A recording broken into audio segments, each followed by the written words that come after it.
त्या संदर्भात आम्ही मागच्या काळामध्ये एक समिती तयार करून कर्जमाफी कशी करायची, दीर्घकालीन उपाययोजना काय करायच्या, अशा सगळ्या गोष्टींचा निर्णय केला होता। कारण कर्जमाफी हा एक भाग आहे, पण शेतकरी वारंवार कर्जाच्या विळख्यात अडकतो आणि म्हणून त्यांना आपण बाहेर कसं काढू शकतो अशा प्रकारचा सगळा विचार व्हावा अशा प्रकारची अपेक्षा होती। त्या दृष्टीने आम्ही जे मित्राचे चेअरमन आहेत प्रवीण परदेशी यांच्या अध्यक्षतेखाली एक समिती तयार केलेली आहे। ही समिती कर्जमाफीच्या संदर्भात कशा पद्धतीने ती करता येईल, त्याचे निकष काय असतील, भविष्यात शेतकऱ्यांना आपल्याला कर्जाच्या विळख्यातनं बाहेर कसं ठेवता येईल किंवा थकीत कर्जात तो जाणार नाही याकरता काय उपाययोजना करता येतील, या सगळ्या बाबींवर निर्णय करेल। त्या संदर्भात आम्ही असा निर्णय आज केला आहे की एप्रिल महिन्याच्या पहिल्या आठवड्यात या कमिटीने आपलं कामकाज पूर्ण करावं आणि आम्हाला कर्जमाफी कशी करायची, त्याचे काय निकष ठरवायचे या संदर्भातला एक अहवाल द्यावा आणि या अहवालावर कर्जमाफीच्या संदर्भातला जो निर्णय आम्हाला करायचा आहे तो 3 महिन्यात म्हणजे 30 जून 2026 पूर्वी करण्याचा आम्ही निर्णय केलेला आहे। त्यामुळे आता सगळे टप्पे आम्ही या ठिकाणी ठरवलेले आहेत। सगळ्या नेत्यांशी आमची चर्चा झाली, अतिशय सकारात्मक चर्चा झाली। त्या चर्चेमध्ये त्यांनी देखील याला मान्यता दिलेली आहे। आम्ही त्यांना समजावून सांगितलं की आम्ही पहिल्या दिवशीपासून कर्जमाफीच्या बाजूचे आहोत, आम्ही दिलेलं आश्वासन पाळू हेच सांगितलेलं आहे। पण आता लगेच शेतकऱ्यांना त्यांच्या खात्यात पैसे देणं गरजेचं आहे। कर्जाची वसुली जून महिन्यात होणार आहे आणि आता जर आपण शेतकऱ्यांच्या खात्यामध्ये पैसे दिले नाहीत तर शेतकरी रबीचा पेरा देखील करू शकत नाही आणि म्हणून पहिल्यांदा तात्काळ शेतकऱ्यांना जे त्यांच्या खात्यात पैसे दिले पाहिजे त्याची सगळी तरतूद आम्ही केलेली आहे आणि ते पैसे आता शेतकऱ्याच्या खात्यामध्ये जाणं सुरू झालेलं आहे। जवळपास आज आम्ही अंदाज घेतला तर जवळपास 8,500 कोटी रुपये रिलीज झाले आहेत। त्यातले 6,000 कोटी प्रत्यक्ष खात्यामध्ये गेले आहेत आणि पुढच्या 2 दिवसात उरलेले पैसे जाणार आहेत। अजून 11,000 कोटी रुपये हे काल आम्ही जे कॅबिनेटला परवा मान्य केले तेही आता येत्या 2 ते 3 दिवसात रिलीज होणार आहेत आणि तेही शेतकऱ्यांच्या खात्यामध्ये जातील आणि अजून 1,500 कोटीची आम्ही प्रोव्हिजन केलेली आहे।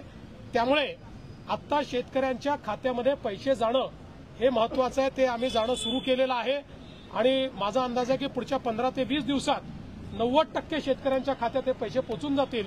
10% कदाचित अनेक वेळा आम्हाला अनुभव खात्याच्या अडचणी असतात, त्या जाऊन सोडवाव्या लागतात, मल्टिपल खाती असतात, अशा प्रकारच्या गोष्टी असतात। त्यामुळे तेही आम्ही त्यांचेही जे बाकी 10% आहेत त्यांचेही आम्ही त्या ठिकाणी पूर्ण करू आणि फॉर्च्युनेटली याला कुठली आचारसंहिता नसते, त्यामुळे आचारसंहिता लागली तरी ही मदत त्यांच्या खात्यामध्ये जाऊ शकते। त्यामुळे आम्ही त्यांना समजावून सांगितलं की पहिल्यांदा ही मदत देणं हे महत्वाचं आहे, त्यामुळे ती मदत आम्ही देऊ आणि मग ही जी काही कमिटी आम्ही केलेली आहे या कमिटीचा रिपोर्ट घेऊन त्याच्या आधारावर आम्ही ही कर्जमाफी करू आणि त्याला त्यांनीही सकारात्मक अशा प्रकारची भूमिका त्याच्यावर घेतलेली आहे। त्यामुळे आता या संदर्भातले टप्पे आम्ही ठरवलेले आहेत। कृषी उत्पादकांना योग्य हमीभाव मिळावा याची मागणी घेतली।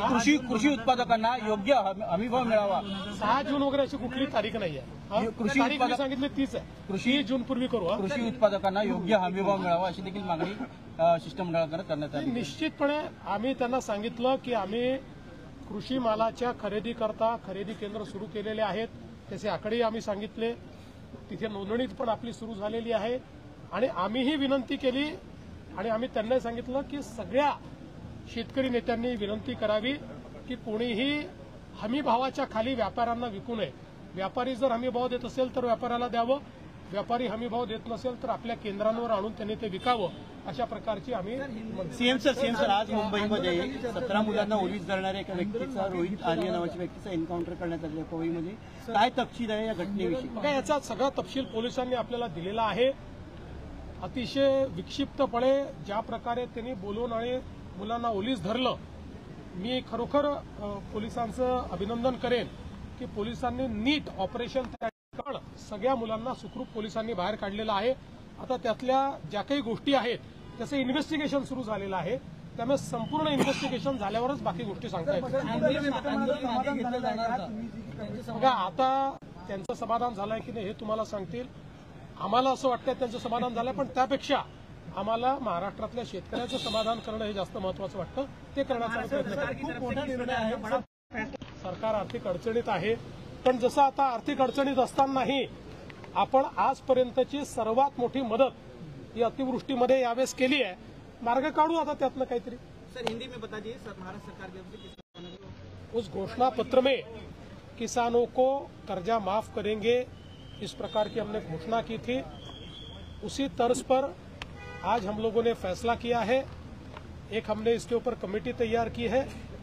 ये कमेटी किस प्रकार से कर्जा माफ करना है, उसके नियम निकष क्या होंगे, इसके ऊपर अभ्यास करके अप्रैल के फर्स्ट वीक में हमको एक अपना रिपोर्ट देगी और उसके बाद 3 महीने में यानी 30 जून से पहले हम लोग उस रिपोर्ट के आधार पर ये जो हमारे किसान हैं इन किसानों को कर्जा माफ करेंगे. पवई में सर जिस तरीके से इनकाउंटर किया गया है उस पूरे मामले को किस तरीके से जांच हो रही है? देखिए, पवई का जो मामला है उसमें एक बहुत ही